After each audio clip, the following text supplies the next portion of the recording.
radio show here on the Blog Talk Radio Network. We have a very interesting and informative program lined up for you on this segment. We're going to be talking today with a respected and educated ufologist and lecturer on the highly controversial and speculative topics of Planet X and UFOs. In the prophecies of Nostradamus, one of the more famous predictions refers to the arrival from what we call a thing that will profoundly change life on Earth. Nostradamus refers to this thing as the Great King of Terror. Could Nostradamus have foreseen the coming of a celestial body that would wreak havoc here on Earth? Hopefully, we will get some definitive answers on just this and what is causing our Earth to leapfrog into a sudden tailspin. Our guest, Dr. Jason Rand, is a respected researcher and lecturer on the topic of UFOs. His contributions in the study and pursuit of extraterrestrial communications, research into UFO phenomena, cosmology, and his representing the United States at the first World UFO Congress in Tucson in 1991, earned him distinctive recognition and his doctorate from the Russian Academy of Sciences on December the 18th of 1992 in Moscow. Dr. Rand wrote a book in 2007 concerning a rogue planet, which some keen observers have reported as having a universally disturbing effect on our solar system and planet Earth in particular.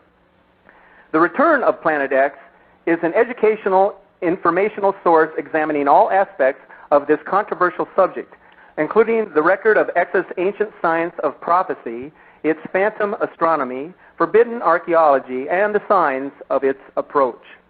Welcome to our show, Jason. Thank you so much, and I really appreciate the opportunity to talk with your audience today. Thank you. In your book, The Return of Planet X, you explain the extreme dangers potentially posed by Planet X, which another name for it is wormwood. Now, I have personally been hearing many things about Planet X since I first became interested in the subject back at the beginning of 2003. But for those listening who may be hearing about the planet for the first time, I wonder if you could explain to all of us what exactly Planet X is, and when did you first begin your research on this mystical planet?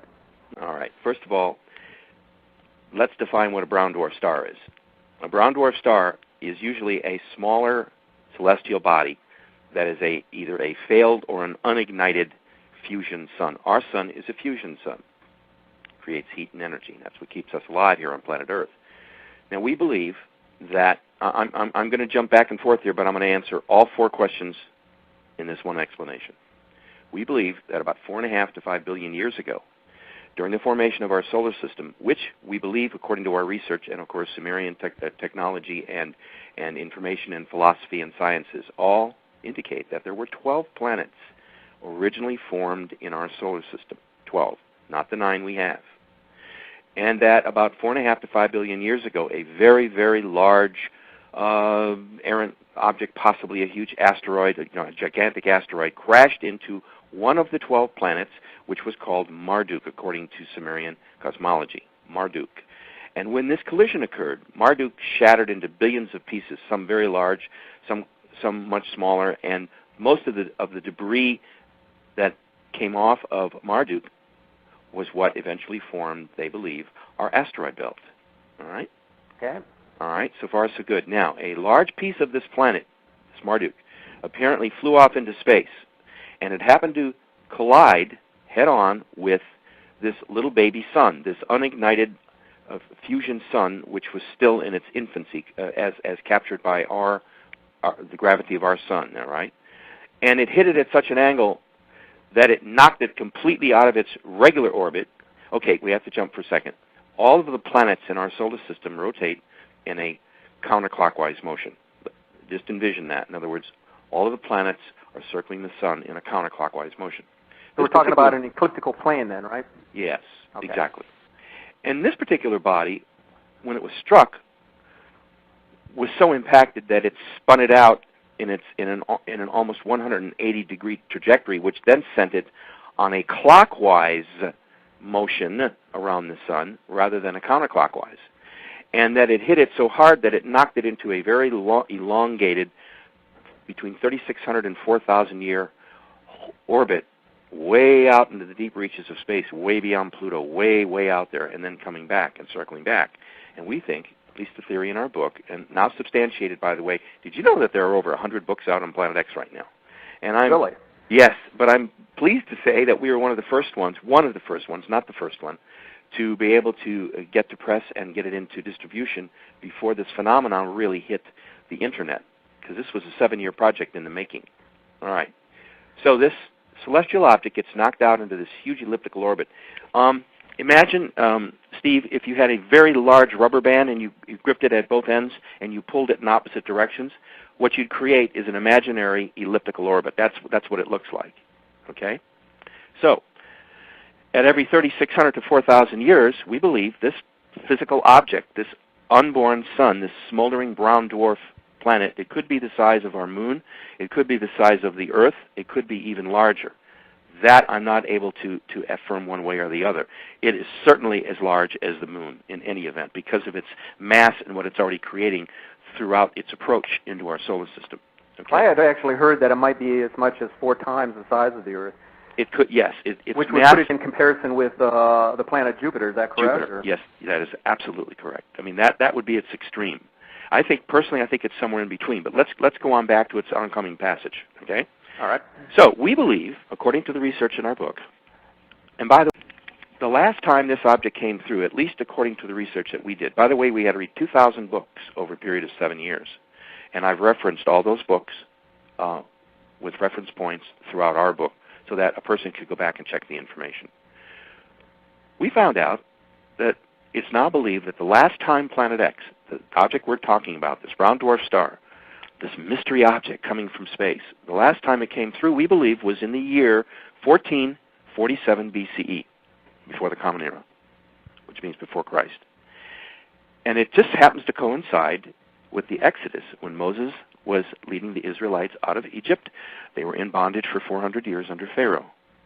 And that could very well explain a lot of the miracles that were attributed to Moses' rod. Remember when he threw it down and it turned into a serpent? Correct. Biblically? Okay. Yep. This would also explain the rivers turning the blood color because of the red dust, the skies turning red, the moon and the sun seemingly stopped, and there just happens to be that there was a huge volcanic eruption nearby, not too far, and also a huge earthquake. All of this occurred when Moses, they were like signs from God. Okay, now if we're right, it would also explain how the Red Sea parted. Because if it sloshed in its basin because of a large earthquake, wouldn't the water move to one side? But did it actually pour? Remain there. Story is it actually ported, or did it actually just move off to one side enough to where Moses and his people could cross? Yeah, I doubt if it parted like we saw remember the original movie done? Yeah, we see parting in 2 different directions. Yeah, no, I think that would probably happen, most logically so, was that there was this huge earthquake. It sloshed the lake out of its basin, at least partially so, allowed the Israelites to go through, and then nature takes over. The planet, realigns herself, and the water comes back. I mean, that's the most logical explanation. Yes, it was a miracle. I'm not saying it wasn't a religious miracle. I'm only saying it sure happened at the right time, at the right moment. Now, we were so fortunate. Our book was picked as the top credited book on the subject, and we're right on the front page, and we're really proud of that. And I had to tell you, I'm so pleased at it. It came with great sacrifice because we've been giving our books to libraries and things like that, and now people are starting to call in. I've had requests from the White House and the Hoover Foundation and a whole bunch of other organizations. It's gratifying, and we thank you. What is the interest? And we thank you for having us on. What is the White House interested in this? What? Well, I just got an email request. With it, we please send a book to the attention of the science advisor for the White House, and we did. I haven't heard anything back yet. It's only been a couple of months. That's not unusual. They must get 1,000 books a month. You know what I mean? Okay. But anyway, so they requested it, and I was grateful for it, but I haven't heard what the feedback is yet. However, I am this coming next Wednesday. I am meeting with the senatorial aide to one of the 2 senators here from Mississippi, Thad Cochran. And I'm going to be presenting them a copy of the book, and I'm going to ask for a meeting with the senator the next time that he's at the state capitol, because I believe Mississippi, which of course where I live, is going to be very vulnerable for this forthcoming hurricane season. Well, because it's cyclical, but the planet is ratcheting itself up. You see, when you're talking, the science and the chemistry and the philosophy of something as complicated as planet Earth. Nothing happens faster because it's so big. But what is happening is that it's something that cannot be stopped. The planet itself is getting ready to go through this huge transition. It feels it. It knows it's coming. It happens every 36 to 4,000 years. Let's cruise into something real interesting. Let's just assume that we could take off our rational thinking caps and just put on our, well, what if, let's explore cap and say, suppose the Earth itself is a living entity and a being with a soul and a mind, and that it reasons. It just does all these things in ways which we are unable to communicate with. Now, if you understand how the planet functions and how it works, you have to understand that its primary flow and rotation and dynamic principles, including plate tectonics, all occurs because of interaction with the planet's core. Okay? If something affects the core of our planet, it could affect its rotation, its speed, its plane of inclination. A lot of things can happen. And I believe that the core, the center core of planet Earth, has been in an excitation phase for possibly as long as 6 to 7 years. It started about 6 or 7 years ago, very, very slowly. Because well, what's your take on some of these skeptics out there? And of course, we got a lot of these global warming skeptics too that are running around saying everything is of a natural occurrence. But what's your take on those skeptics who say that the activity that might be going on in the Earth's core is because of activity that's now occurring on the surface of the sun? They're absolutely correct. They're absolutely correct. I was on my way to that. I was about to say that the core of our planet could be most affected by what happens on the core of the sun and what the sun's energies and emissions are transmitted to us. We receive huge amounts of solar radiation, and that is what, from the sun, that is what heats and also causes weather and cools the planet. Now, if that were severely disrupted or changed, it would change all the dynamics of how the planet operates. Its weather systems, its rotational patterns, its seasonal its inclinations, all of these things are affected by what happens to its core. And we think that this incoming body has been affecting the inner core of the sun because of its mass, and therefore when the core of the sun gets excited, it sends out more energy and more types of radiation, and I believe some kinds that we don't even totally understand yet. Okay? We've never, ever been affected by a brown dwarf star in modern day times. If this is what we think, and I think it is, and I ask you the question, why did they spend billions and billions of dollars to build a, quote, top secret solar observatory at the South Pole? There's a lot of speculation about that now, too. Sure. Why do you think they built it? I believe that they simply built it because that'll be the greatest viewing position for this body as it comes swinging in from underneath the solar system, starting to arc up and over it. It's going to be coming up from the south. It's been emerging from the glare of the sun for the last 15 to 20 years on its approach to us. All the time that it's been speeding toward us during this 36 to 4,000 year period, most of it has been because it's coming from behind the sun. We can't possibly see it. Can't see through the sun. We can barely see through the glare around the sun, you see? So, if we're right, and if a lot of the present-day cosmologists, and by the way, this is a subject that's under study all around the world. I just returned from Russia. I was there for about 20 days. And I had a chance to sit and talk with a colleague of mine, Colonel Marina Popovich, the Russian heroine test pilot lady. She and I have been friends for like 20 years. Anyway, we talked exclusively, and I had a chance to talk to some of the people from the academy, and they take this very seriously. They're now conducting their own studies. They are not open to the public. They are quiet studies. They're not secret or kept in secret, but until the facts are disclosed, the information is really being carefully digested. They have their own. They have their own solar situ. They're going to be taking their own pictures from the South Pole. They're making arrangements now. Oh, okay. Are they an independent entity from the government, the Russian government? Yes and no. They're under the auspices of the Russian government, but they are totally independent. That kind of control ended when the wall came down. Things are much more open there. So it's the Russian government's position with as their well approval that something is going on. Yes, the government officially says this is your business. You do it. We don't. We're out of it. We're into other things. Okay. Which I think is intelligent and sensitive to the fact that sometimes you have to be unobstructed in order to get the mission done. All right. Something, by the way, has been perturbing many of the outer planets, and they now believe that it's this planet X. By the way, did you know that NASA, first of all, this is not even a new story. If I was to tell you that in 1982, NASA itself published this huge story, by the way, that article in the Washington Post and the Washington Times and Globe, all of those stories are included in our book, The Return of Planet X. Well, aren't they claiming that was a mistake on their part? Yes. Reporting? No, not a mistake. They were the people at NASA were so excited that one of their telescopes had found something that they blurted it without running it through the White House and the Pentagon and all of the think tanks. Well, this kind of news could have completely rattled everybody across the planet if it was true. So immediately, the Washington Times jumped on it, the Globe, and also the New York Times, and they ran with stories in the next day or two. Suddenly, those stories were instantly pulled. All the newscasts were cleansed. There was never another word about it, and to this day, they still don't talk about it. But it's been in print. They announced it as early as 1982, and it's been basically pigeonholed, covered up, whatever you want to call it. By the way, I'm not a conspiracy buff. I don't see conspiracy everywhere. A lot of people in my field do, and I don't. I'm very realistic about what is and what isn't. However, there are certain things that are being conspiratorial and being covered up, like the Roswell incident, as just one for instance. Well, what was the precise position of Planet X back in 1982 when NASA first discovered it? I think that they cited it from a distant probe. I think, I'm not exactly sure. I've tried to find this out. I've got friends inside, and just can't talk about it.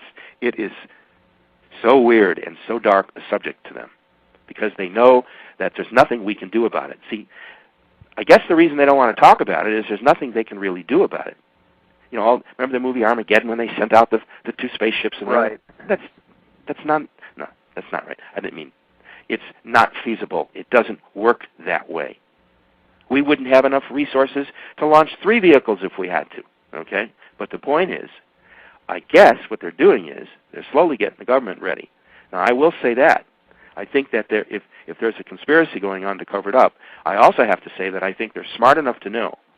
I do believe that Denver, Colorado would become Washington West, by the way. I used to live in Denver. I really liked it there. I was there for about 3 years. Yeah, I believe there's some kind of underground facility there for the VIPs. Yes, and there's a whole government center built under the Capitol. They've been doing this very quietly. We have a U.S. Mint. I'm not there. They have a U.S. Mint. They have a world-class zoo. They have one of the most important airports ever built in the United States. That airport is far more than an airport. I really don't want to go into it because that should be the subject of another show for us, by the way. Okay. All right. They are preparing Denver for what I believe would be a rush to the west if something should devastate the East Coast. All right? Now, why would Denver be a safe haven for these people? You mean in terms of earth changes? Well, right. Denver would certainly be subject to probably some earthquakes and some shaking, but it's not going to get, I don't think it'll get any volcanic problems unless Yosemite goes. If Yosemite goes, you know about Yosemite, right? Yes. Yes, okay. It's a super we volcano, have what's known as a super volcano right smack in the middle of our country that could blow it apart, that could literally tear the continent in half. Now, that's another whole show right there. I mean, they have specials on these things, by the way. Oh, yeah. National Geographic, you can find almost anything on what we're talking about. So you see, the kinds of things, Stephen, that we're talking about are not so hocus-pocus, mumbo-jumbo, crazy paranoia stuff. Oh, no, this is real stuff that's going on. This is all real stuff. That. Have you watched the Weather Channel lately? Let me ask you something.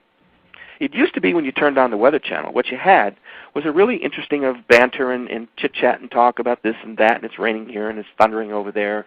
Now it's all about nothing but disasters, forest fires, wildfires, earthquakes, sinkholes, tornadoes, hurricanes, straight-line winds. Well, they refer to it as extreme events. Yeah, we're kind of in the grips of a really bad extreme event, but nobody wants to really call it that. Listen, we've got high gas prices. We've got a difficult election coming up. We've got terrorists sniffing up our blouses. We've got problems possibly with fuel disruptions. We've got a dysfunctional Congress, Senate, and legislature. And I can go on and on and on and on, okay? Everybody's to fault, by the way. There is nobody there in Washington that is really functioning like an American citizen should function as to what is best for the country. Well, I certainly agree with that. Enough about that. I didn't mean to go there. I'm sorry. But it's true, Stephen. And all of this is about to come down on their shoulders, and they're still talking about Now, if I'm right about this coming hurricane season, and that's the reason I'm going to meet with Senator Thad Cochran, his aide, on Wednesday, and then request a meeting with the senator, is that Mississippi is not ready. I've been talking. I took a trip down there. I've been looking around. People aren't really aware about what's to happen. I'm afraid that the Gulf Coast region is going to get hit by a very bad hurricane. Oh, it's very one or possibly all the way from Texas to Florida. So it could hit anywhere. I think it's going to hit Louisiana and Mississippi this time. Well, I hate to hear that because I'm right in the middle of all that. I know you are. You're in Baton Rouge. Yep. Did I pronounce that right? Yeah, Baton Rouge. Baton Rouge? That's how they say it, Baton Rouge. Baton Rouge. I'm pretty good at linguistics. Which, by the way, is an Indian term for the red stick. Yes, yes. Incidentally, speaking of Indians, we cover a whole section in the book on ancient legends and cosmology of all these groups. Who do you think was giving them all this celestial information? I don't think it was the magic mushroom, do you?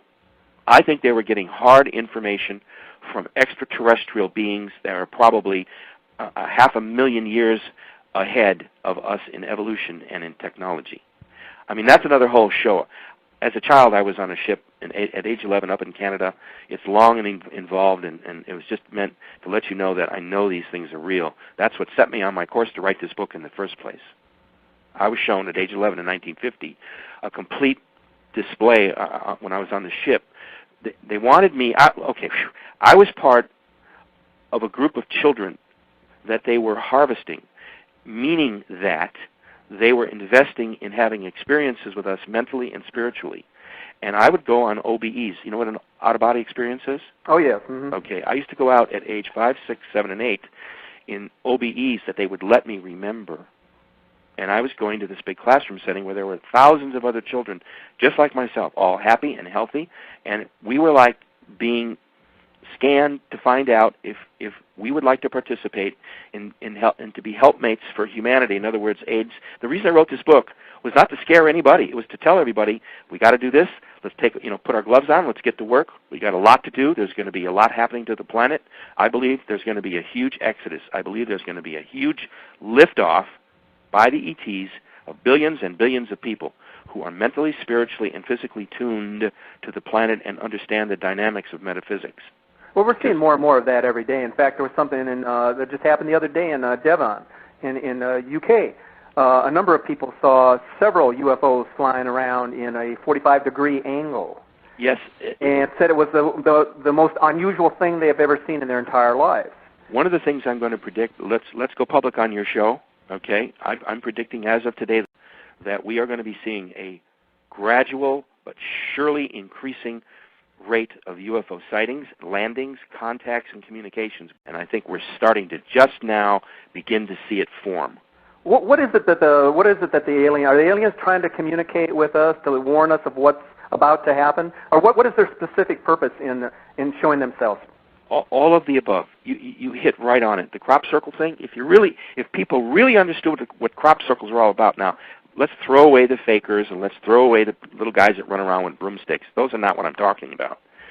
If you really understand the phenomena, and if you've really I've had a chance to look at the Russian evidence up close, and it is absolutely astounding. If you know anything about crop circle technology, which is another show.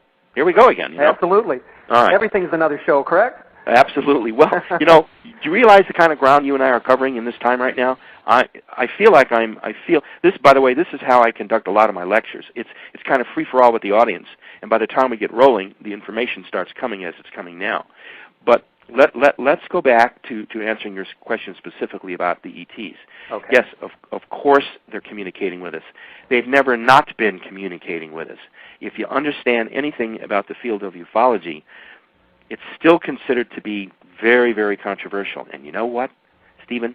That's good, because that brings attention to it. But I think it's beginning now to become mainstream. I think one of the latest polls conducted, possibly Gallup, I'm not sure, something like overwhelmingly 68 to 75% of the population no more has any doubts about UFOs and ETs and flying saucers and all the movies and everything we know. And yes, of course, there's space people out there, and if they're here, so what? People are almost blasé to the fact. How much Star Trek can you absorb? Or Star Wars? Or Indiana Jones? The point of the matter is, the public is not stupid.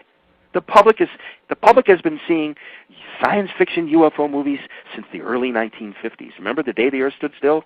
Correct. With Klaatu. In fact, we were playing the music there just at the beginning of this show. Yes, you were. I just wanted to get that in. So let's give everybody a break and let's just open the door and open the files and say, you know what? Did you know that the United States, Great Britain, New Zealand, Canada, and Australia, and a few of these other sober Western countries, they're the only ones that have secret UFO information files that haven't been opened. So I find that very ironic. And you know what? All of this? Whatever. What's the government's role in all of this? And what's going on over there at this Area 51? Area 50. Okay. Well, let's see. Okay, there's a couple of questions in one again. Okay, let's go at both questions with this explanation. Okay. UFO 51, there are a dozen TV specials you can rent, by the way, or you can click in for or buy on Area 51, but I'll give you a recap. Area 51 used to be a very, very top secret air base deep in the heart of the Nevada desert, not too far out of Las Vegas. Nellis Air Force Base is associated with it, where they built some very sophisticated labs, hangars, where they do top-notch and top-secret black ops experimenting on airplanes and airfoils and things like that. It's also rumored to be where they have back-engineered several crashed, what we call flying saucer discs. That's been the big UFO, secret thing that people have been investigating. Well, they've uncovered more information than they ever thought they would, and after everybody poo-poos them, the government still denies it, but you still can't get access, and you're arrested if you try to take one step on the land. They got you. So I guess where there's smoke, once again, there must be some fire. So that's the story in Area 51. It's still top secret, supposedly. They are still doing their engineering. You can't get anywhere near it. Now, what is the government really doing? They're doing nothing. They're not doing anything to help or harm it because there's so much else going on to distract the public. They don't have to cover this thing up the way, they should have to do it. Okay? Now, with the danger of these incoming objects, or this object, I believe all of these things are now going to come gushing out of the glove that they've had it contained in, And I think what's going to happen is there's going to be a glut of information suddenly left open, not by accident, but by design. And I am going to talk to our senator about the fact that the government should now disclose this information. So I'm going to start to lobby him to find out if there's any interest in Congress or in the Senate of opening up these gates. I think it would make the people feel a lot better going into the election if they knew what was going on. Would you not agree? How are they going to explain to the masses that for all these years they've been covering up the fact that something is going on in outer space that's affecting the Earth changes, affecting our climate, and then using this excuse that it all has to do with global warming? Well, maybe it does have something to do with global warming, but obviously there's a celestial body up there that's creating quite a bit of what's going on. How are they going to explain themselves? Oh, well, it's quite simple. It's two words: national security. It's a matter of national security. Look, it's totally reasonable. I think they probably did. Looking back, here I am, the first proponent to say I know they're covering it up. Listen, you have to cover something like this up until you understand it. Do you follow me? Yep. You can't go public on something you don't understand, you're not even sure is going to happen, but you sure feel the heat coming under your heels, okay? They did the right thing. They kept it quiet. But now it's time. Has the country been prepared for almost a full year? Do you realize that every week since the fall of 2007, from the fall of 2007, every single week, including all the winter months, there has been a tornado somewhere in the United States of America. Right. And they're still continuing even today. It's been an uninterrupted tornado season. But that's normal. No, it's not normal. What's not normal are the temperatures. I did an interview this morning with a DJ in Denver. It is the hottest cycle of weather they've had in 200 years. 200 years. That's significant. That tells you that there's something wrong. Okay? Now, we need to understand what's happening, not only climate-wise, but what's going to happen to the rest of the world if we should suddenly get some big natural disasters. Do you remember the 9.0 quake that struck Indonesia in the winter of 2004 to 2005? Do you remember that? Yeah, correct. I think that was it created that huge tsunami disaster. Mm-hmm. Right.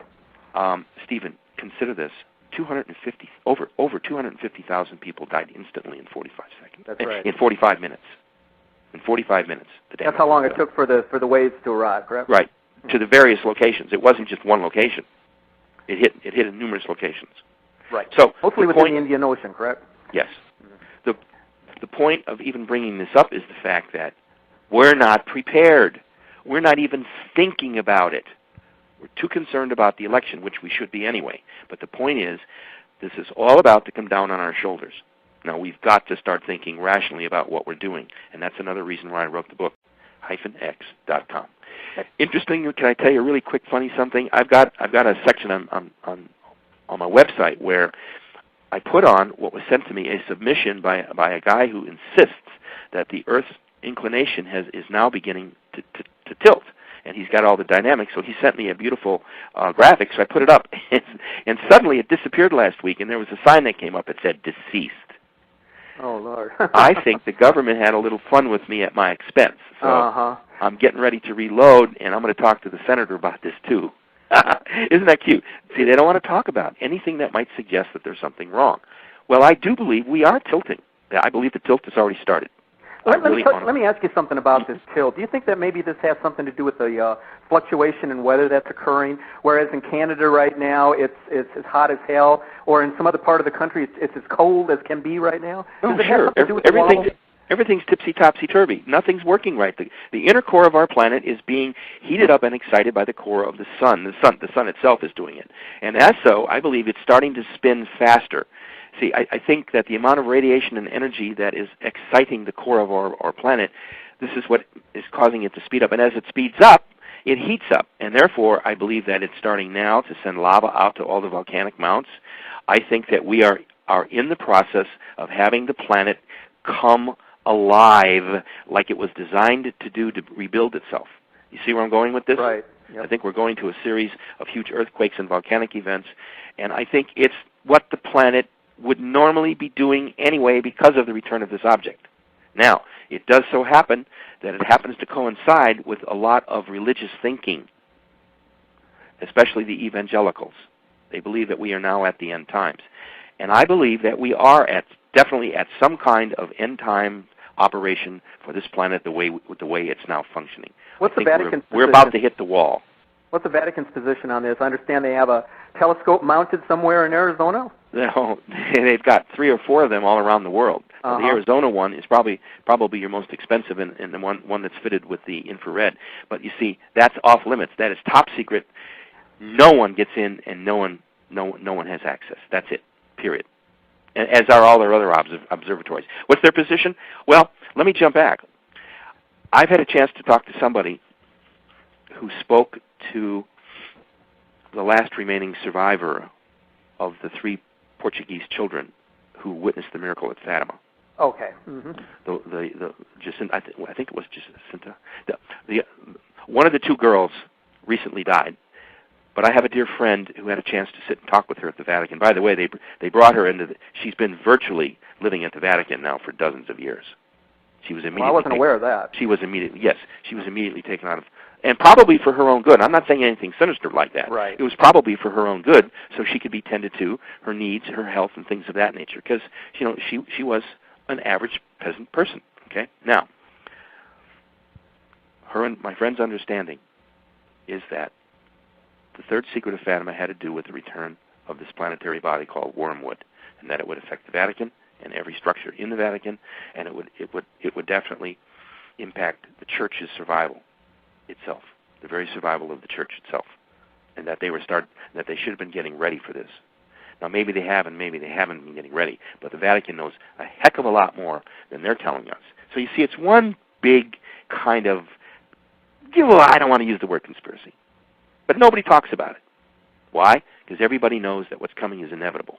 And I think that's what all the Mayan myths were all about. And I think that's what all this cosmology on the part of the ancients was all about, because our research indicates, and that's what the book is all about. Wait till you read the prophecy section. It's absolutely fascinating. By the way, do you know what remote viewing is? No. Remote viewing is a science that was developed in the early 70s using people with extreme mental skills to transgress time and space and mentally view things. It's called remote viewing. Is that sort of like mental telepathy, or? It's a form of telepathy, but in this case, it's sending your thoughts out as information vehicles or cameras. It's a real science. It was developed. I'm good friends with one of the originators of it, Dr. Hal Puthoff, involved with the Academy for Advanced Science in Austin, Texas. Anyway, I'm talking to him. I still haven't got the okay, but we're trying to put together a remote viewing opportunity, possibly working with the Russians, who are very much into remote viewing, by the way. They developed at the same time we did, because they found out we were doing that to them, so they did it to us, and they beat us at it. We're talking about the Russians. They were that much better at it. Talking about the Russians now. Russians. Tell us about this Russian Space Center training complex outside Moscow. It's called Star City. Star City? Yeah. How did you gain permission to visit this? I guess it's a cosmonaut. It's the site, Cosmonaut right? Training Center. Yeah. Just like Houston and Cape Canaveral. Okay. Because of my friendship with now retired Colonel Marina Popovich, the famous lady test pilot, I visited. I visited for the first time Moscow in 1992, and we were invited by Marina. Her husband used to run Star City. Now, who was her husband? General Pavel Popovich. And he was a cosmonaut, right? Yes, he was the second man in space. Okay. For Russia. And he ran that training center for a number of years, so they maintained a very nice apartment complex there, and she has it. That's her home when she's away, and Pavel has his, but it's in a different part of Star City. See, Star City is a vast complex carved out of the middle of a forest. It's at least, I think it's 80 to 90 miles away from Moscow. And the only way to get in, there's one highway in, one two-lane highway in, and one railroad in, and there's an airstrip, and that's it. So it's carved out of the forest for like 60 miles. All you see is a cut through the forest. Okay. So she invited us there. We spent the entire day, and we had dinner, and we had a chance to visit some of the facilities. I must tell you, it is one of the most fascinating places. Imagine being taken through Houston. They have the same kind of machines and same kind of equipment and the wet tanks and all of that kind of thing. So that's how I got a chance to visit there. And we were the guests of Marina, and it's something I will never forget. I couldn't take any pictures, though. I'm on a mission to educate the planet about what could be its greatest opportunity to get control of itself. Okay? The whole planet, not just the United States, not just Mexico, not just Canada. The entire planet is in for a rude shakening. I like that, a rude shakening. And it's going to be horrendous. I know what's happening now. We're seeing it every day. But are you going to say? Is it like the prophet, the passage in the Bible that says that everything will happen in increments, like a woman having a child? Yes. Is that the type of thing we're going to see, or is it going to happen quickly? We've already cracked the fifth seal. If you know anything about the Book of Revelation, by the way, have you ever read or tried to interpret or understand the Book of Revelation? As much as I can, but of course that's controversial. We go into great detail. We go into great detail in the book about it. Okay, now here's what I think is happening. I'm going to jump right into the Book of Revelation and talk about the fact that once you read up to the fifth seal, that's where we are at the present time. We're about ready to crack the sixth seal within the Book of Revelation, and I think that will be when wormwood makes its first appearance. Then I think the sixth seal will have been opened. So I'm giving you what we think, based on biblical prophecy and research that we've done. Remember, we read 2,000 books. We have over 2,000 references in the text after each chapter, so that if someone wanted to go back and re-research what we did, we give you, the publisher, the page number, the IBID, all of the information for you to go back and check on our books. So, do you think that could have been the we mentioned at the beginning of the show the vision of Nostradamus back in the 15th century? Oh yes. In which he referred to a great monster in the sky. Of course, his date was 1999 in the 7th month, which some people have interpreted as the 9th month actually, which would have been September. Mm-hmm. So he may have been off a decade or so. But do you think that was his vision? Well, I think what happened if you look back to that. Give me that date again. His date was 1999, the 7th month. 7th. Well, that would have been July. Yeah. If it's the 7th month, it would have been July. Okay. Yeah, but in the interpretation of his quadrant, many people have referred to in French in the French language as the 7th month being actually the 9th month. The 9th month. Okay. Well, I think what would be interesting, and if anyone out there would like to take up this task, I would like them to go back to that month in 1999 and run some stats on was there a sudden uptick. I think that date represents the start Correct. of the decline cycle. I think that's what he was referring to, and it's being caused by what he said, the destroyer. Yes. Okay, I think he was right on. I don't think he was a decade off at all, because our research indicates the same thing. Since 1972, things have been going slightly askew. Since 1972, very, very gradually, through the 70s, through the 80s, and things started to uptick on the 90s, and now here we are into the 2000s. I think there'll be a gradual escalation of extremes on the planet, including weather and all these other things. And don't forget, by then, our election will have been over. Correct. And whatever the subsequent fallout of that election will greatly impact what's about to befall us. That's what I'm trying to say. Okay, well, I want to put that in perspective so that our listeners today can really understand what's going on. You don't need to convince me because I already know what's happening. But there are so many people out there that don't, and I think they're a little bit confused. So I just wanted to put that in perspective. Oh, absolutely. And here's the thing. Anybody can go around afraid. Anybody can go around nervous and biting their nails. If you know the enemy that you're facing, or if you understand the threat that you're facing, any common, logic, human, intelligent person would say, well, what can I do to prepare and safeguard me, myself, my family, my city, my region, my country, my planet? But we're not there yet, because that's what all the signs are pointing to. Right. I just heard them recapping again. Well, we're not sure, but sometime in the next 30 years. Oh, sure. If we're right about this so-called Planet X, this extra solar body coming through, you ain't going to have to wait 30 years. Our solar system is sliding from one phase from, it's very technical. It's like we're in the positive phase right now. We believe that we're going to be sliding into what's known as the negative phase. We're going to slide into a different dimensional shift within the plane of the ecliptic of the galaxy. It's real complicated, but it's more than just the Earth going through her personal changes. It's what the ancients call the end of time, what the Mayans described as the New Age. See, there's a lot of metaphysics here. See, fortunately, Stephen, you have a firm understanding of the nature of metaphysics, which means what? Beyond the physical, does it not? Metaphysical? Yes. Okay. So where we're at is that a lot of these things that I'm talking about and that we were writing about, and by the way, mine's not the only book. There are dozens and dozens of good books out there.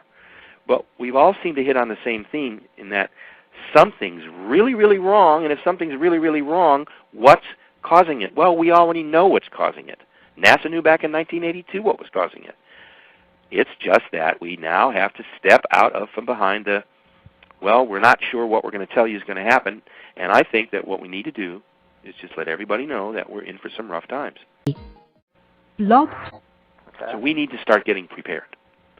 And shows like yours give everyone the opportunity to either send questions, and incidentally, if anyone would like to email you and you want to forward me the questions, I'd be very happy to address those and try to get those emails out for people who have questions on what we're talking about. Okay, very good. I'll keep that in mind, and I'm always getting emails on different topics, and certainly if we get something along. To those who may be tuning in late to our live broadcast today, our special guest is Dr. Jason Rand, a highly respected ufologist and researcher, and author of the book, The Return of Planet X, Wormwood, Mankind's Ongoing Legacy with a Brown Dwarf Star.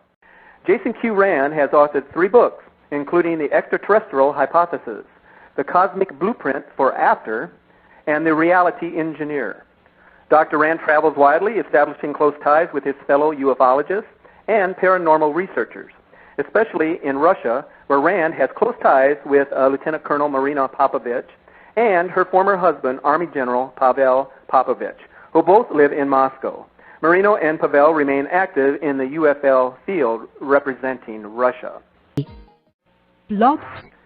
Jason, on the front cover of your book, in the word wormwood, what is Planet X relationship to the biblical wormwood, as Revelation chapters 8 verses 11 describes, and why is it that important for each of us to understand in the cosmic realm of ancient prophecy, as described by the Mayan and the Sumerian civilizations, and with respect to the characterization stated in your book? Now, that's a mouthful there. Yeah, but it's real easy to explain because the subject is all unified. It's all about the same subject. Okay, look.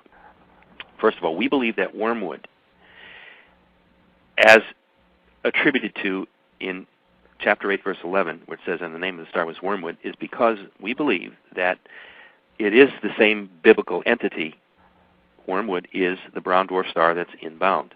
All of our research and all the religious prophecy, everything that we comb through, hours and hours of research and notes, all indicated that there was a complete connection between events in the Bible, things like when Moses left Egypt, and all of these things all attribute themselves to having a common denominator, and that is some kind of a brown dwarf star. In this case, we think that it is wormwood. And it was prophesied. If it's prophesied in the book of Revelation, and as most practicing Christians believe that the book of Revelation is unfolding, then it would stand to reason that once again, where there's smoke, there's fire. In this case, we think it's a big fire, and it's a big problem, okay?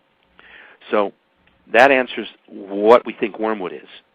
Now, in going on further with your question, what we have to understand is that as a society, we have to accept responsibility for our choices, okay?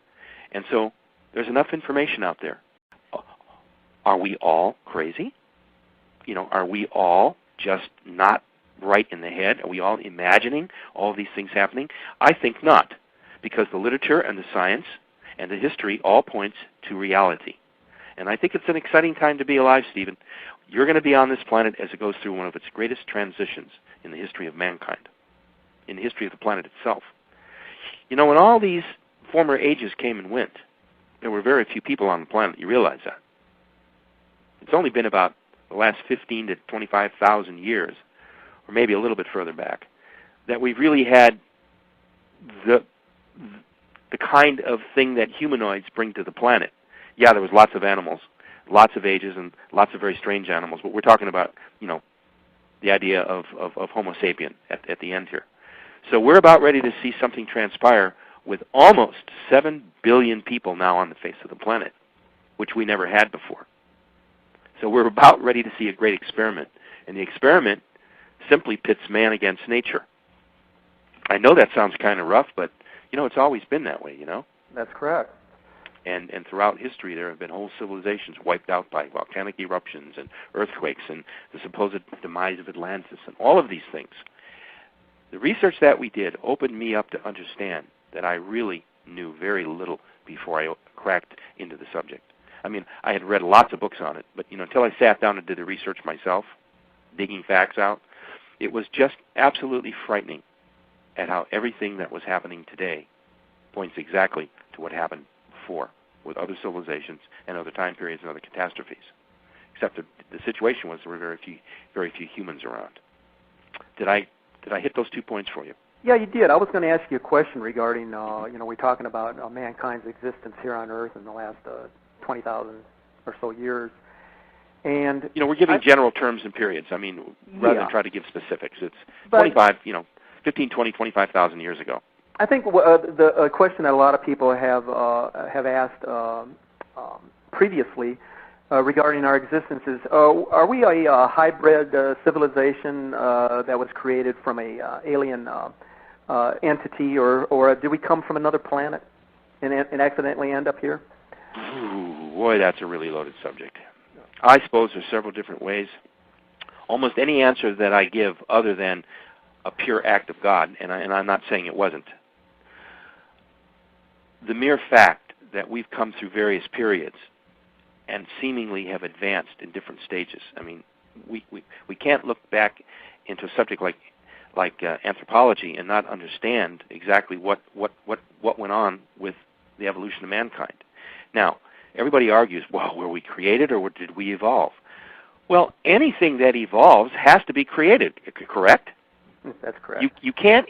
A life form can't evolve without somehow being created. So what a silly, stupid argument. First of all, the two arguments to me have never made sense. You cannot have evolution without creation. Now, what constitutes that creation? That's the subject, and that is the question. And when does creation begin?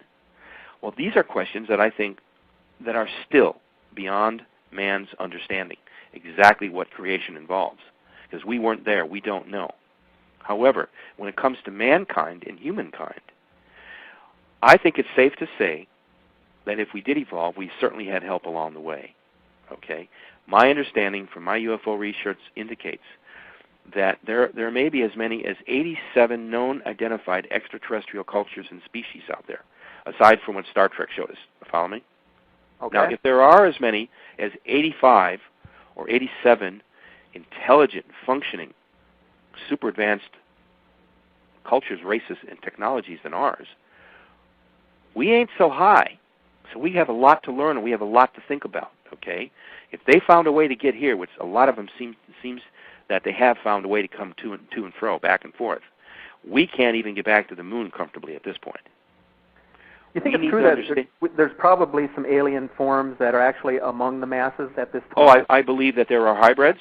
I believe that there are ET entities. That was the subject of the Cosmic Blueprint for After, by the way, which is the Treatise on Human Cosmic Reality post-2012. I think that what we have is a variety, a myriad of extraterrestrial life forms that are capable of mingling with ours, just like your best science fiction movie.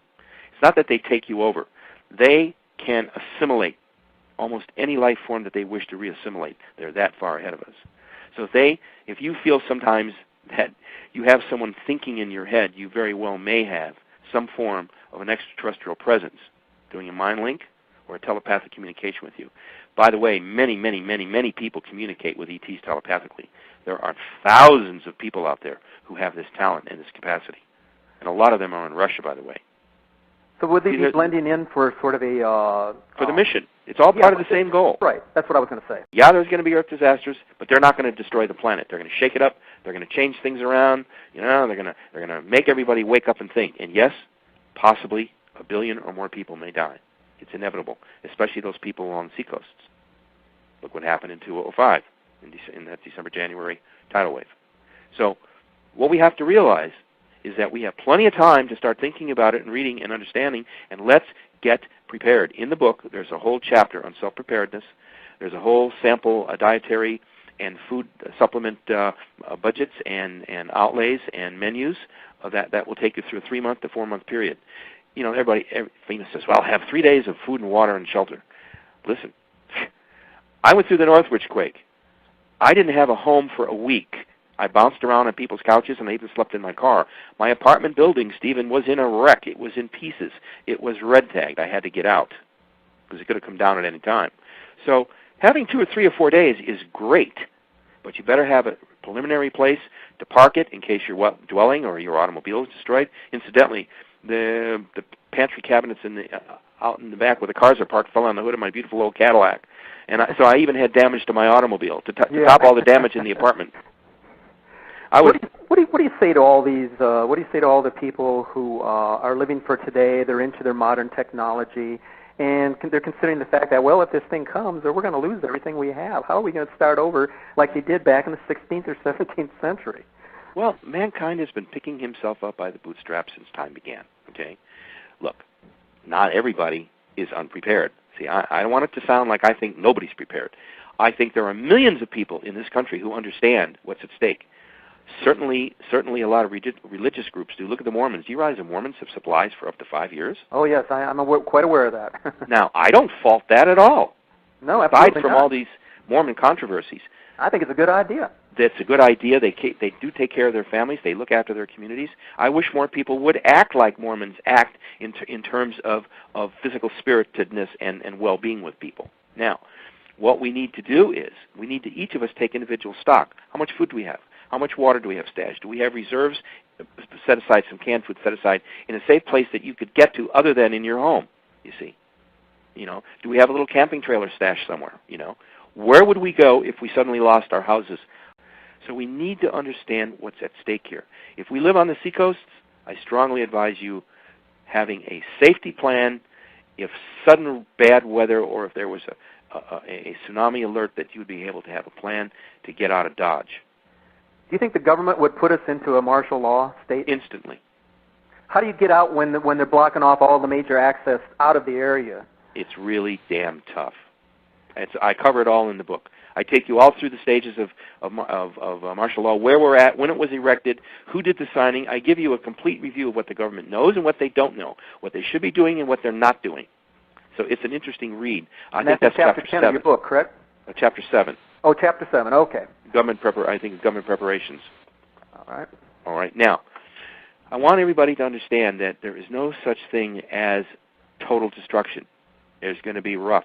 There's going to be storms. There's going to be fires. There's going to be tornadoes. There's going to be earthquakes, and probably some volcanoes that go off. We have to figure out, be prepared. There are certain places that are safe. I cover this in the book. There are certain places that are kind of iffy. West Coast is kind of iffy. Portland, Northwest area, very iffy. Vancouver, very iffy. Why? It's part of the Ring of Fire. I worry about Japan very much. I very much worry about Japan. I worry about the Hawaiian Islands. Now, they may come up. They may come up rather than down, but even coming up can be very traumatic. Go ahead. India? Yeah. Oh, boy.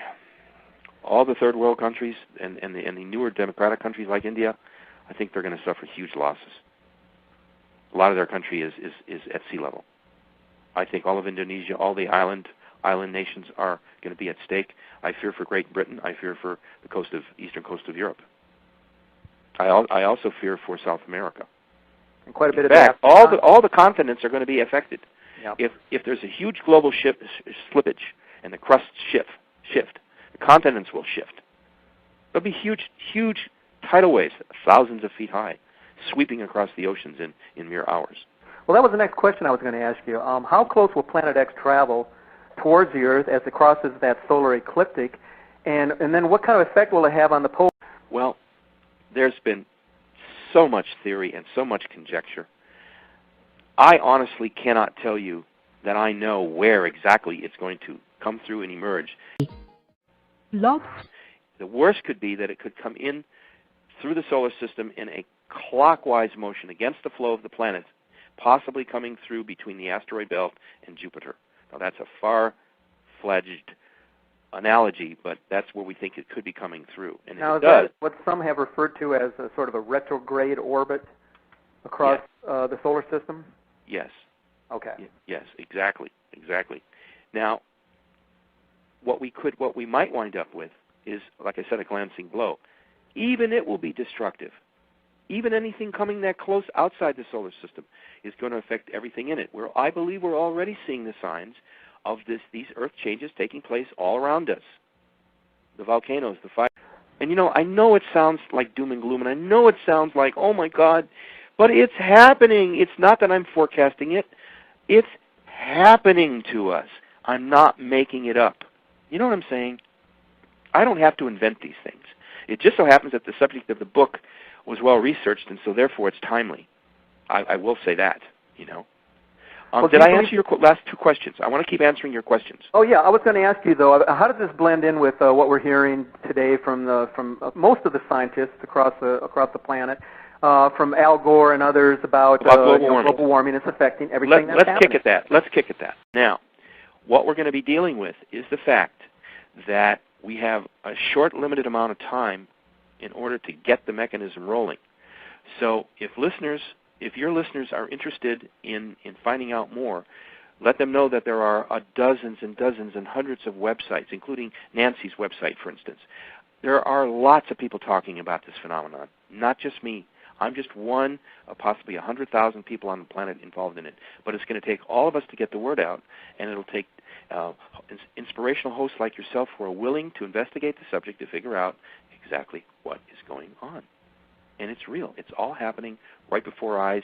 Yes, wormwood, I believe, is the same entity that's referred to in the book of Revelation, and it's the same solar body that I'm talking about. I believe it's a small brown dwarf star, used to be sister star to our sun, cast out on a huge 3,600 to 4,000 year elliptical orbit way beyond the reaches of our solar system, and I think it's about to come back. I believe another term that had been used by religious figures was the great red ball of redemption. Yes. By the way, that's in our book. I cover about 100 different names through time that have been attributed to this particular solar body. The red dragon, the planet of death, the killer star, the Death Star. I mean, it's all over the literature of the history of the planet. All we have to do is read. Incidentally, I list all the books in the. I have a great bibliography, by the way. If those of you that are interested, in the back of the book is about bibliography that will bring you so much knowledge in so quick a time that you'll suddenly become experts yourselves. How's that? Sounds great. All right. Any more questions I can fulfill, or do you want me to Yeah, go let's into go a little bit into, about I want to global talk a warming? little bit about Chapter 10 of your book, where you offer a Okay. survivor's manual for those hoping to minimize the devastation to themselves and their Yes. families. What are some of your key suggestions, and when should the general public actually start to take heed, if they haven't already? Instantly. How's that? All right, Instantly upon hearing the words that you've offered in your program, if you start to turn on your thinking cap right then and there, you will just barely be in time. How is that? Do you know how short 2.5 years is? It goes by fast. And the older you get, the quicker it goes by. Yeah. Oh, by the way, I can tell you that my time frame in terms of reality construct seems to be speeding up. Just unbelievable. 24-hour days seems to come and go before I can even figure out what it's unbelievable. It really is.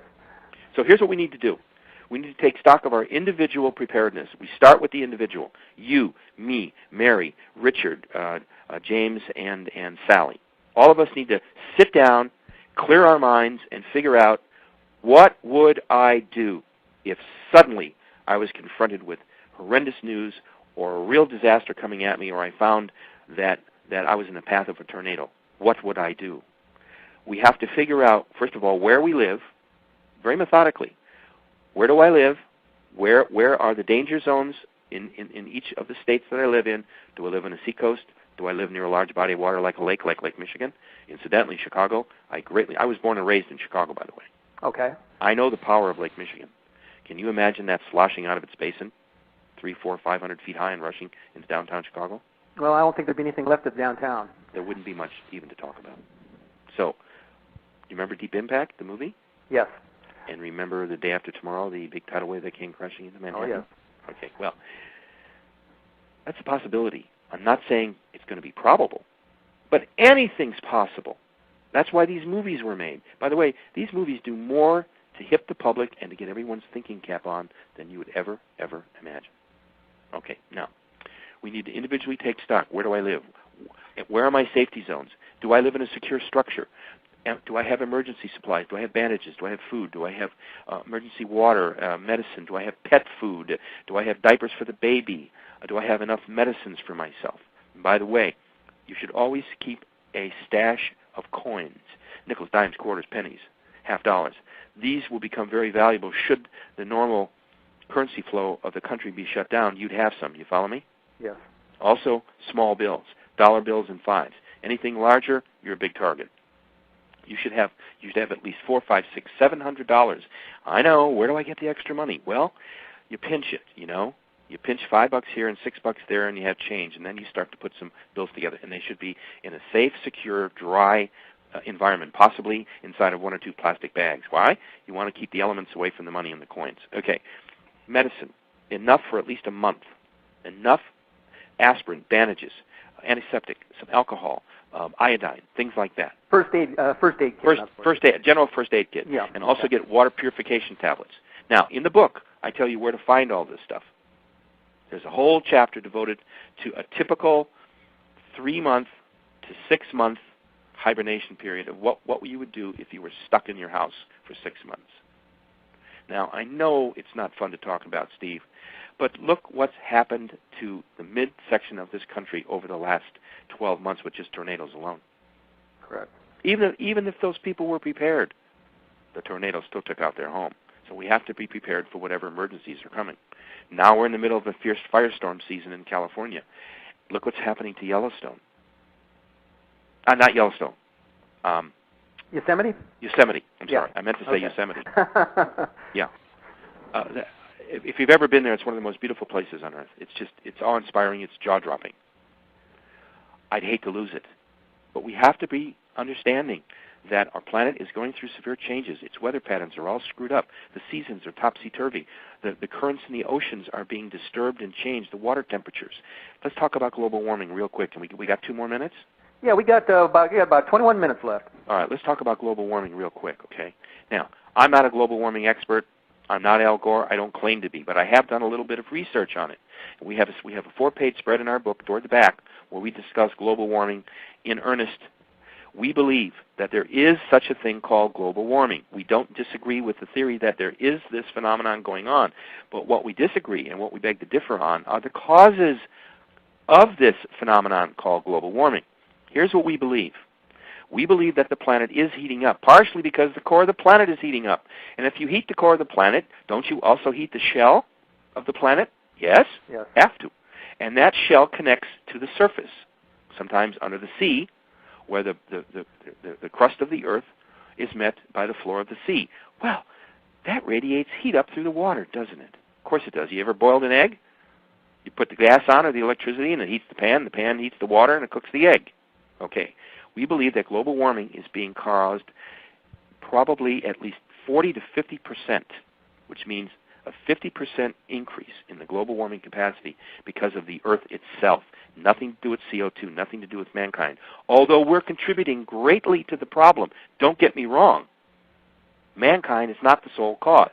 We also believe that the Ring of Fire is about ready to explode. You know what the Ring of Fire is? Yes. Okay. Now, it's transglobal. It cuts across almost 3 separate oceans.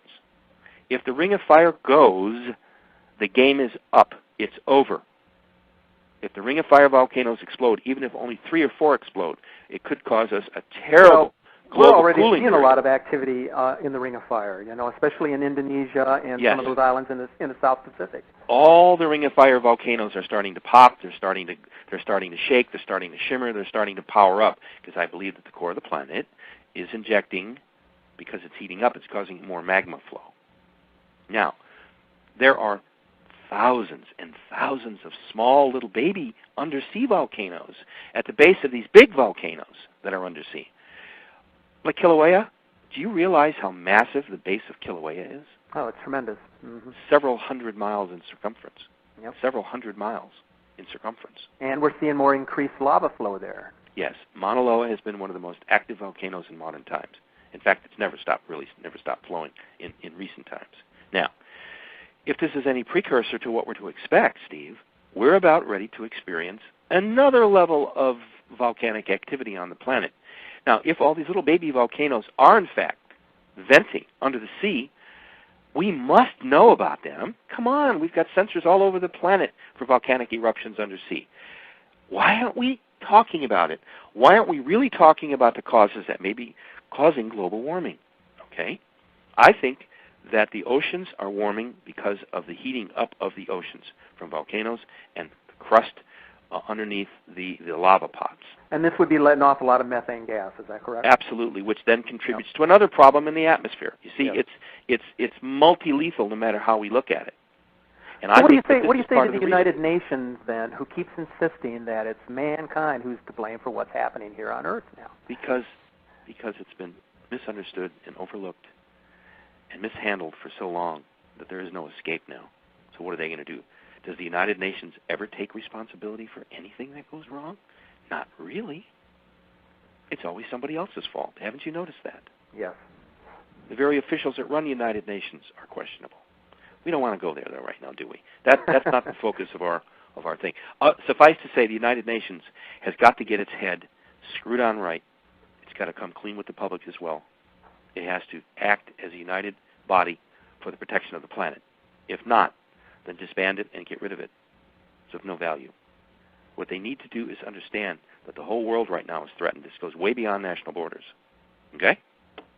And if you're right about your thoughts and your ideas and helping to get the information out, you are in fact involved in this mission in your own way and in your own mode of operation. And for that, I'm very grateful to you. We're reaching lots and lots of people today. What would be your future message to our listeners today who may be taking your research and writing seriously? Well, first of all, I thank them for their interest. It's important in my position that I try to remain calm and collected and be hopefully the educator and the author and the person who gets the information out. You know, I'm not a seer. I'm not a prophet. I don't claim anything like this. All I know is that my research has led me to believe that this planet, and times that we are in right now, are very significant. It ties in with all the things we've discussed on your program today. And so what I would say is this. All you have to do is watch and listen for the signs. If I'm right about what I'm talking about, things are going to get increasingly worse. If they don't get increasingly worse, then the best that could happen from my discussions with you and the effect of my book on the public is that we get better prepared for whatever is coming at our way, and whatever is causing this global warming, the predictions are it's not going to go away. So I'm not out there all by myself making a projection that could go either way. I'm sure it's going to go some way. I predict and I worry that it's going to become more difficult than it's going to become more easy. I think we're in for huge planetary changes. I think we're in for a reality change. I think we're in for huge political upheaval in the world. I think that the planet itself is coming alive to do what it has to do to survive itself. Now, that may be an overly cosmic view, and it may be way too metaphysical for some people, but I honestly believe, Stephen, that we're involved in a very exciting time to be alive right now. We're going to see, witness, hear, and experience things that no other people at any other time in the history of this planet will be able to experience. So, frankly, I'm looking forward to the future. You know that that's where we're going to live the rest of our lives, don't you? Uh-huh. It's where? It's in the future. So we should prepare for that future. We should of course, be somebody aware. may be looking at that future as being one of inconsistency, a very bleak outlook on life's prospects. But living without the computer and the TV. How can people do this? Well, first of all, it's like looking at the half-empty glass. Are you looking at it as half full? Oh my God, I'm almost out of water. Or are you looking at it half full and saying, thank God I got a half a glass of water here? It's how we perceive the future. It's how we perceive these forthcoming Earth changes. Look, we know something's wrong. We know something is definitely wrong with not only the psychology of the human psychology of the planet, its survival techniques, its preparedness, its weather. Look, we're governed by the weather. Whether we like it or not, we are prisoners of our environment. We can try to shape the weather, but we can't control it. But the so if we understand that there's something wrong, are out there telling us, "Oh no, it's all just a natural cycle." Something it is a natural cycle. Every 1,000 years. It is. Yes, it is a natural cycle, and you've hit it. Yes, it's about every 36 to 4,000 years. We believe that this particular cycle comes back with vengeance. That's why in the book we talk about the fact that there are whole periods that mankind seems to drop out of itself, that it has to kind of get back up and shake itself back together again. We've seen this time and time and time again throughout history. And that goes back to this whole business of whether ETs are involved or not. I believe that as each one of these terrible time periods have come and gone, that we have had extraterrestrial help. The quote, the Noah's Ark of the heavens, okay? Coming down. I do believe that they're collecting animal life right now. I strongly believe that that there is a whole system of ET involvement where great, huge things called motherships are beginning to collect animal species to protect them and bring them back when the planet settles down. I think that all these things are real. Now, a lot of your listeners may say, "Wow, this guy's really, really out there." Well, it comes from reading books. It comes from giving lectures. It comes from visiting Russia and talking with former cosmonauts and having a chance to write and research. My own personal library, I've got over 3,000 books. I love my books. If people like to read, they're going to love reading The Return of Planet X. And incidentally, books like mine will continue to sell for a long time because the subject in my book is racing headlong to meet the future. And I mentioned earlier that we are going to be products of the future, by the way. What our understanding is of who we are and our ability to survive in a rapidly plummeting world will tell us who we are experientially. And metaphysically, we will be able to sustain ourselves. I want to ask you really quick, if we can. We got like 6 minutes left, but I wanted to ask you this question. What is your advice for those in the listening audience who believe that they themselves may have experienced a UFO sighting or a close encounter with an alien being or both? Well, I'm so grateful that you brought that subject up because it can be a touchy subject for some people, you know. Look, if you had an experience that you honestly believe in your heart that you did experience, that you can either remember or you can write details down. If you yourself are individually convinced that you saw a valid sighting of an object in the sky, you know, flying saucers are all different shapes and sizes. There's wedge shapes, there's boomerangs, there's the round ones, there's the oblong ones. If you think you've had a sighting and you firmly, honestly believe it at your core, then you probably have had a sighting. You probably, honestly, have had a real-life sighting. If you think you've had visual contact with an ET or been near it or saw fleeting glimpses of it or actually communicated with one, well, then I don't have to convince you that your experience was real. You should know. Now, if you think you've had one of these, what you can do is, before you go to sleep at night, it's good exercise. You know, say your prayers, you know, bless me, dear Lord, and all the good stuff. And then lay back and clear your mind. And in your mind, you ask to remember your dreams and your experiences that you will be having now, that you consciously program your mind metaphysically to program and save these memories so that you can replay them in the morning, you will be surprised at the wealth of information that you will start to either remember or become for the first time consciously aware of when you come out of the sleep state. We call it the dream state, by the way. So you have to rely on yourself, and you have to trust yourself.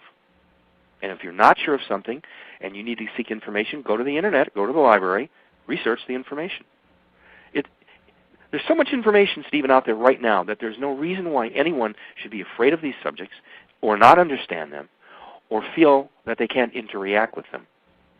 That's what these spiritual presences are, and that's what the ET culture is all about. They are beyond us physically. They are in other dimensions. And what we have to do is learn how to communicate with them. Now, they can take physical form, and they do have physical form, and they can be here, and they probably are here. And like we said earlier, yes, I do believe that our human species has been cultivated, and I believe that it has been altered and changed and enhanced. I believe that there are half-breds walking around. I don't want to get into that. That's very controversial. I do know of some research in Russia that's going on about this.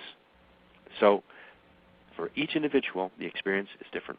For each individual, they have to understand who they are and why they are. And if they can figure out their mission in life, if they can understand, if they've had an experience like this, then there has to be a reason why they've had an experience. Maybe somehow they're connected to it. Maybe they're somehow involved in an ET movement of some kind. Usually people that I encounter on the road in my my talks and my visits and things like that, they'll come up to me and they'll tell me some very personal things. And I'll say to them, do you have a diary? Did you make notes on it? Well, yes, I did. Then go back to those notes. Look them over. Study them. And in meditative states, go back and try to relive the experience. You'd be surprised how much information will come back to you. Because basically your mind has already stored it. It is a computer. And computers are designed to store information. You have to be able to unlock it. And there could be emotional reasons why you can't unlock these experiences. Don't forget, some people are very afraid of them, Steve, and I can understand that, especially small children. In my case, I wasn't afraid at all because I was led into it through a very interesting system of advanced knowledge. Well, Dr. Rand, did I cover that for you? Oh, you certainly did. You did an excellent job of it. Okay, buddy. It was really great having you as a guest on our show today. My pleasure. I know you spent considerable time and effort on your research into both the study of Planet X and UFO intelligence. Your book is well documented, by the way. I think I've gotten through the first 30 pages of it, and I certainly would recommend it to anyone listening that has an interest in learning more about this crossing of the planet, which we also call wormwood or Nibiru. So I want to thank you for your time, and Godspeed to you also, sir. Well, thank you, sir, and God bless our listeners. And remember, there's nothing to fear about the future. What we need to do is understand the future, because that is where we will spend the rest of our lives here on planet Earth.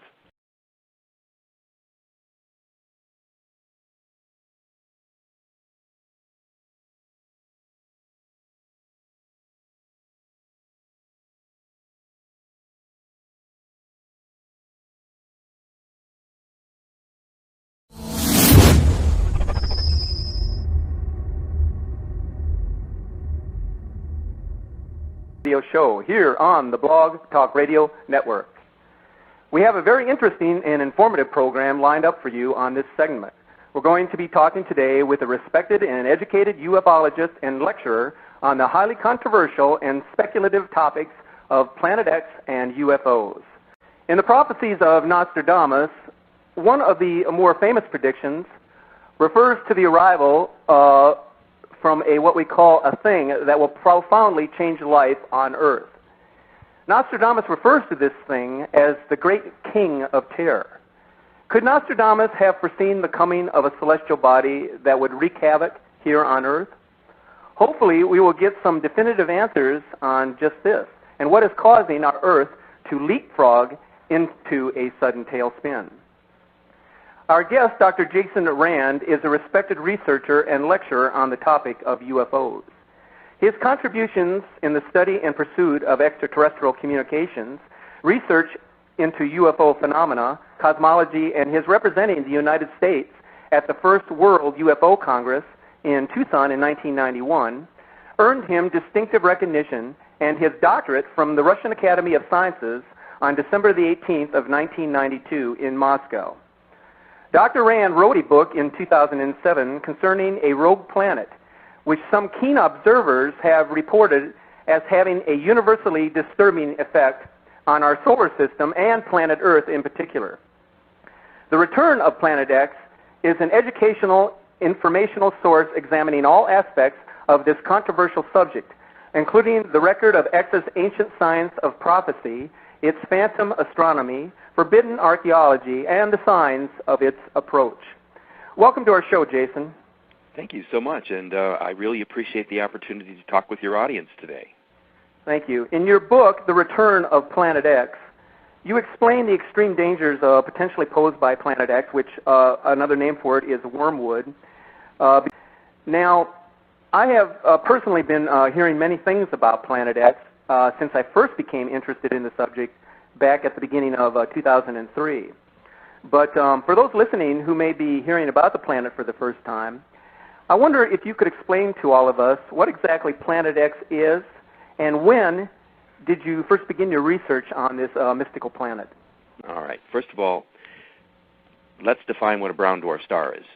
A brown dwarf star is usually a smaller celestial body that is either a failed or an unignited fusion sun. Our sun is a fusion sun. It creates heat and energy, and that's what keeps us alive here on planet Earth. Now, we believe that, I'm going to jump back and forth here, but I'm going to answer all four questions in this one explanation. We believe that about 4.5 to 5 billion years ago, during the formation of our solar system, which we believe, according to our research and, of course, Sumerian technology and information and philosophy and sciences, all indicate that there were 12 planets originally formed in our solar system. 12, not the 9 we have. And that about 4.5 to 5 billion years ago, a very, very large errant object, possibly a huge asteroid, a gigantic asteroid, crashed into one of the 12 planets, which was called Marduk, according to Sumerian cosmology, Marduk. And when this collision occurred, Marduk shattered into billions of pieces, some very large, some much smaller, and most of the debris that came off of Marduk was what eventually formed, they believe, our asteroid belt. All right? Okay. All right, so far so good. Now, a large piece of this planet, this Marduk, apparently flew off into space, and it happened to collide head-on with this little baby sun, this unignited fusion sun, which was still in its infancy, as captured by the gravity of our sun. All right, and it hit it at such an angle that it knocked it completely out of its regular orbit. Okay, we have to jump for a second. All of the planets in our solar system rotate in a counterclockwise motion.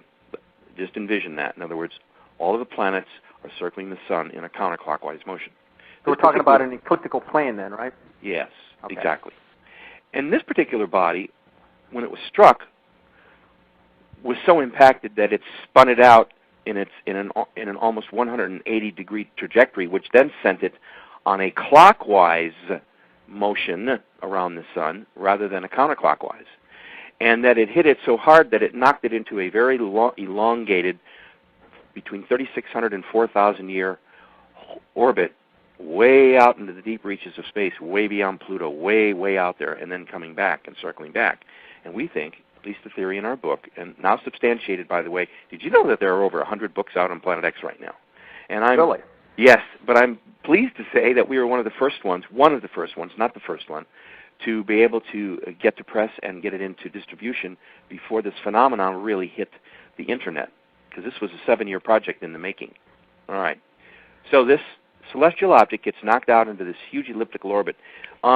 Imagine, Steve, if you had a very large rubber band and you gripped it at both ends and you pulled it in opposite directions, what you'd create is an imaginary elliptical orbit. That's what it looks like. Okay? So, at every 3,600 to 4,000 years, we believe this physical object, this unborn sun, this smoldering brown dwarf planet, it could be the size of our moon, it could be the size of the Earth, it could be even larger. That I'm not able to affirm one way or the other. It is certainly as large as the moon in any event because of its mass and what it's already creating throughout its approach into our solar system. Okay? I had actually heard that it might be as much as 4 times the size of the Earth. It could, yes. It's which would put it in comparison with the planet Jupiter. Is that correct? Jupiter. Yes, that is absolutely correct. I mean, that would be its extreme. I think it's somewhere in between. But let's go on back to its oncoming passage. Okay. All right. So we believe, according to the research in our book, and by the last time this object came through, at least according to the research that we did. By the way, we had to read 2,000 books over a period of 7 years, and I've referenced all those books with reference points throughout our book, so that a person could go back and check the information. We found out that it's now believed that the last time Planet X, the object we're talking about, this brown dwarf star, this mystery object coming from space, the last time it came through, we believe, was in the year 1447 BCE, before the Common Era, which means before Christ. And it just happens to coincide with the Exodus, when Moses was leading the Israelites out of Egypt. They were in bondage for 400 years under Pharaoh. And that could very well explain a lot of the miracles that were attributed to Moses' rod. Remember when he threw it down and it turned into a serpent? Correct. Biblically? Okay. Yep. This would also explain the rivers turning the blood color because of the red dust, the skies turning red, the moon and the sun seemingly stopped, and there just happens to be that there was a huge volcanic eruption nearby, not too far, and also a huge earthquake. All of this occurred when Moses, they were like signs from God. Okay, now if we're right, it would also explain how the Red Sea parted. Because if it sloshed in its basin because of a large earthquake, wouldn't the water move to one side? So did it actually pour? Remain there. Is it actually ported, or did it actually just move off to one side enough to where Moses and his people could cross? Yeah, I doubt if it parted like we saw remember in the original movie done. Yeah, we see it parting in two different directions. Yeah, no, I think that would probably happen, most logically so, was that there was this huge earthquake. It sloshed the lake out of its basin, at least partially so, allowed the Israelites to go through, and then nature takes over. The planet, realigns herself, and the water comes back. I mean, that's the most logical explanation. Yes, it was a miracle. I'm not saying it wasn't a religious miracle. I'm only saying it sure happened at the right time, at the right moment. Now, we were so fortunate. Our book was picked as the top credited book on the subject, and we're right on the front page, and we're really proud of that. And I had to tell you, I'm so pleased at it. It came with great sacrifice, because we've been giving our books to libraries and things like that, and now people are starting to call in. I've had requests from the White House and the Hoover Foundation and a whole bunch of other organizations. It's gratifying, and we thank you. What is the interest? And we thank you for having us on. What is the White House interested in this? What? Well, I just got an email request. With it, we please send a book to the attention of the science advisor for the White House, and we did. I haven't heard anything back yet. It's only been a couple of months. That's not unusual. They must get 1,000 books a month. You know what I mean? Okay. But anyway, so they requested it, and I was grateful for it, but I haven't heard what the feedback is yet. However, I am this coming next Wednesday. I am meeting with the senatorial aide to one of the two senators here from Mississippi, Thad Cochran. And I'm going to be presenting them a copy of the book, and I'm going to ask for a meeting with the senator the next time that he's at the state capitol, because I believe Mississippi, which of course where I live, is going to be very vulnerable for this forthcoming hurricane season. Well, because it's cyclical, but the planet is ratcheting itself up. You see, when you're talking the science and the chemistry and the philosophy of something as complicated as planet Earth, nothing happens faster because it's so big. But what is happening is that it's something that cannot be stopped. The planet itself is getting ready to go through this huge transition. It feels it. It knows it's coming. It happens every 36 to 4,000 years. Let's cruise into something real interesting. Let's just assume that we could take off our rational thinking caps and just put on our, well, what if, let's explore cap, and say, suppose the Earth itself is a living entity and a being with a soul and a mind, and that it reasons. It just does all these things in ways which we are unable to communicate with. Now, if you understand how the planet functions and how it works, you have to understand that its primary flow and rotation and dynamic principles, including plate tectonics, all occurs because of interaction with the planet's core. Okay? If something affects the core of our planet, it could affect its rotation, its speed, its plane of inclination. A lot of things can happen. And I believe that the core, the center core of planet Earth, has been in an excitation phase for possibly as long as 6 to 7 years. It started about 6 or 7 years ago, very, very slowly. Because what's your take on some of these skeptics out there? And of course, we got a lot of these global warming skeptics too that are running around saying everything is of a natural occurrence. But what's your take on those skeptics who say that